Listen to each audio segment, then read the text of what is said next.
My life changed forever in 7th grade science class. We had to build volcanoes for our geology project. I spent weeks on mine. Paper mache dirt from my backyard, tiny plastic trees. It looked awesome. I felt like a rock star, pouring baking soda into the cone. Pouring red-dyed vinegar, I waited for the glorious eruption. A sad little fizzle escaped silence. Mark, the coolest kid, pointed. Then the whole class laughed. My face turned as red as the failed lava kids walked by all day making fizzing sounds. "Hey look, it's the volcano kid! I wanted to disappear!" The laughter didn't crush me, it lit a fire inside me, a real one. The next day at school was brutal. I decided I had two choices. I chose fuel. I started what I called Operation Prove Them Wrong. So I started studying like my life depended on it. I went from a B student to a straight A machine. They would hold up my papers as examples for the class.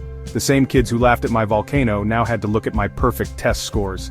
I found a book in the library about building simple websites. It was like building another volcano, but this time, it was digital. I spent my lunch breaks in the computer lab teaching myself how to write HTML. It was my secret weapon. High school was more of the same. I learned more programming languages. I started building little apps. I made a program to organize my homework. I made a program to track my favorite comic books. While my classmates were worried about prom dates, I was building a digital empire in my bedroom. I knew one day this hard work would pay off. I just had to keep going. The memory of their laughter was all the motivation I needed. After high school, I didn't go to a big party. I went straight to my computer. I had an idea. What if other people could use them?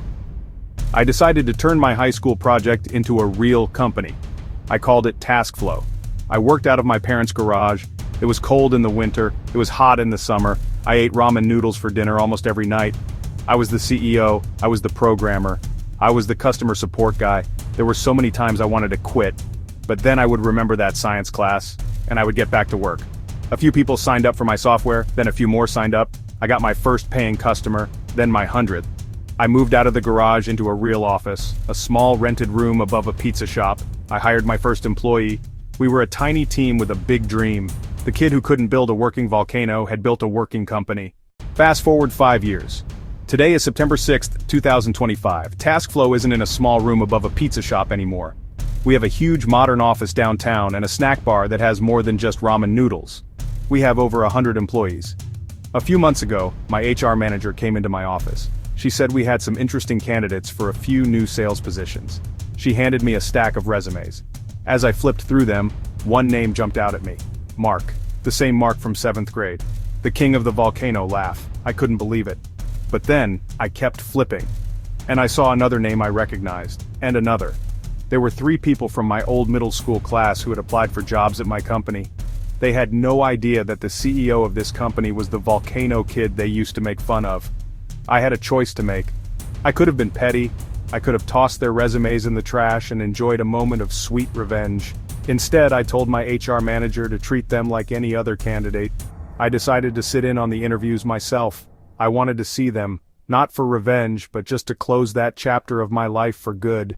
The day of the interviews was surreal. Mark walked in looking nervous. When he finally realized who I was, his jaw practically hit the floor. Instead, I just smiled and asked him about his sales experience. He was actually qualified for the job. And yes, we hired him. He works for me now, so do the other 2. Their presence here is a constant, quiet reminder of how far I've come. My success is my statement. Looking back, I'm almost grateful for that day. It taught me that failure isn't the end, it's just a starting point. The biggest lesson I learned from all of this is simple. Be kind. You never ever know what the person sitting next to you is capable of. The quiet kid in the back of the class, the one everyone ignores or makes fun of, might just be the one who changes the world. Or, at the very least, they might end up being your boss one day.